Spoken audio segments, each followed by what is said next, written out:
कधी कधी ना स्टेजवर उभं राहणं हे खूप सोपं असतं. ॲक्च्युअलमध्ये कठीण असतं ते रिअल वर्ल्डमध्ये उतरून काहीतरी करून दाखवणं.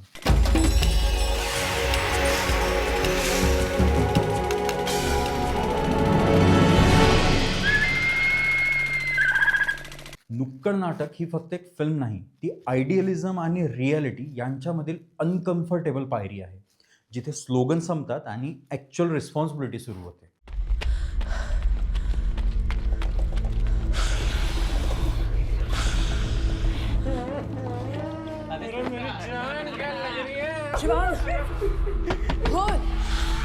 डिरेक्टर आणि रायटर तन्मय शेखर यांच्या नुक्कड नाटक एक crowd funded, completely self made independent film आहे. लीड रोलमध्ये शिवांग राजपाल, मोलश्री, निर्मल हाजरा आणि दनिश हुसेन आहेत. तर ही स्टोरी आहे दोन इंजिनिअरिंग स्टुडंटची, जे सोशल चेंजची भाषा बोलतात, पण त्या चेंजचा खरा अर्थ अजून मात्र त्यांना समजलेला नाही आहे. सो फिल्मचा टोन सुरुवातीला आयडियलिस्टिक आहे, पण तो जसजसा पुढे जातो तो स्वतःच एक क्वेश्चनमध्ये अडकतो आणि ऑनेस्टली तेच त्याचा बिगेस्ट स्ट्रेंथ आहे. तर आता आपण प्लॉट समजून घेऊया स्पॉइलर फ्री. धनबादमधील इंजिनिअरिंग कॉलेज आहे.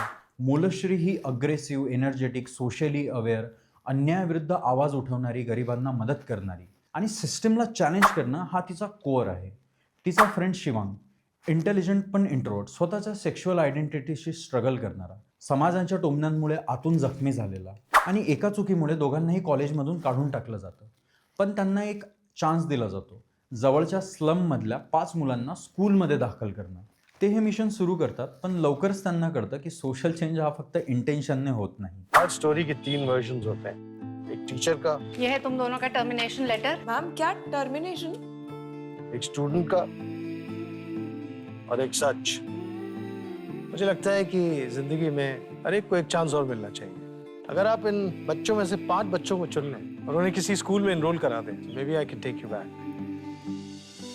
त्या मुलांचे पॅरेंट त्यांना स्कूलमध्ये पाठवू शकत नाही, कारण की त्या मुलांचं इन्कम सोर्स हे त्यांचे मुलंच असतात. इथून फिल्म आयडियलिझम सोडते आणि रिॲलिटीकडे बघायला लागते. तर थोडा कॉन्टेक्स्ट समजून घेऊया. हा फिल्म फक्त स्क्रीनवरचा नाही, स्क्रीनच्या मागची जर्नीसुद्धा तितकीच इम्पॉर्टंट असते. कारण हा फिल्म क्राऊड फंडेड आहे. Self distribution, pan India, promotion tour हे सर्व असताना एक्सपेक्टेशन आपल्या नॅचरली वाढतात. इंडिपेंडंट सिनेमाकडून आपण ऑनेस्टी आणि रिफ्रेश पर्स्पेक्टिव्हही एक्सपेक्ट करतो, एस्पेशली जेव्हा सब्जेक्ट आहे सोशल रिस्पॉन्सिबिलिटी आणि चेंज. पण शेवटी क्वेश्चन एकच राहतो, गुड इंटेन्शन म्हणजे ॲक्च्युअलमध्ये गुड सिनेमा असतो का? आता रायटिंगबद्दल समजून घेऊया. सो स्क्रीन प्लेची सर्वात मोठी स्ट्रेंथ आहे ते त्याचं सेल्फ अवेअर असणं.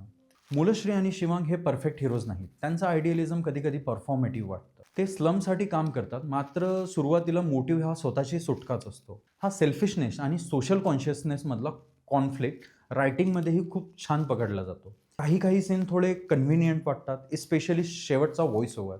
तो मॅसेज थोडा जास्तच एक्सप्लेन करतो, म्हणजे सबटेक्स्ट समजून घेण्याची स्पेस थोडी कमी पडते. आता डिरेक्शनबद्दल जाणून घेऊया. तन्मय शेखरचं डिरेक्शन ऑनेस्ट आहे. फिल्म कधीही हायपर नॅशनलिझम ट्रॅपमध्ये जात नाही. देशासाठी लढा, देशासाठी थांबा या टाईपचे लाऊड मुवमेंट्स नाही आहेत. चेंज हा पर्सनल लेवलवर दाखवलेला आहे आणि तो खूप इफेक्टिव्हही आहे. चार दीवारें भी बहुत ज्यादा. फिर आखिरी सेमेस्टर में मौलश्री की एक जिद ने सारी हदें पार कर दी और हमारी लाइफ हमेशा के लिए बदल गई. आता परफॉर्मन्सबद्दल बोलायचं झालं तर मोलश्रीची परफॉर्मन्स फुल ऑफ एनर्जी आहे. तिचा रेस्टलेस आयडियलिझम बिलिव्हेबल वाटतो. शिवांग राजपाल खूप कंट्रोल आणि इंटरनल परफॉर्मन्स देतो. त्याच्या कॅरेक्टरमधली भीती आणि कन्फ्युजन खूप सटली जाणवते. सपोर्टिंग कास्ट थोडा रॉ जाणवतो, पण त्या रॉनेसमध्येच त्यांचं रिअलिझम आहे. टेक्निकल क्राफ्टबद्दल बोलायचं झालं तर ही फिल्म खूप लिमिटेड बजेटमध्ये बनलेली आहे. तरीसुद्धा आर्टिफिशियलिटी जाणवत नाही आणि हेच खूप मोठी अचिव्हमेंट आहे. कॅमेरा सिम्पल आहे, लोकेशन्स रिअल आहेत.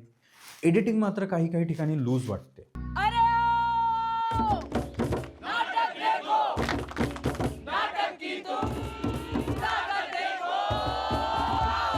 म्युझिक मेलोड्रॅमॅटिक न होता इमोशनल मूड बिल्ड करतो.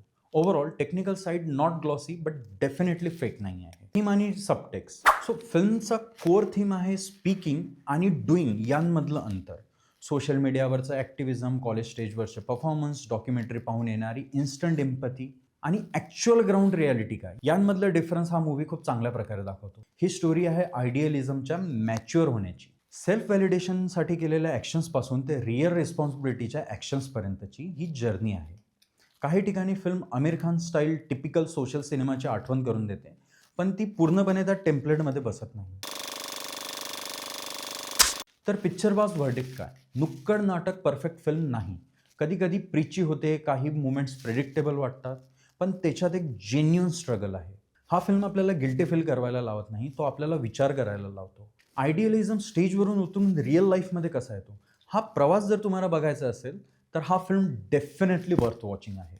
सो स्टेजवरच्या डायलॉगला टाळ्या मिळतात, पण रस्त्यावरच्या ॲक्शन्सला परिणाम मिळतो.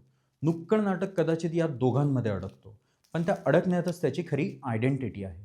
सो तुम्हाला हा फिल्म कसा वाटला? आयडियलिझममुळे ॲक्च्युअल चेंजेस येतात का? हे खरं आहे का? हे तुम्ही आम्हाला नक्की कमेंटमध्ये सांगा. आणि जर रिव्ह्यू आवडला असेल तर चॅनलला सबस्क्राईब करा, लाईक करा आणि आपण पुन्हा भेटूया पुढच्या रिव्ह्यूमध्ये.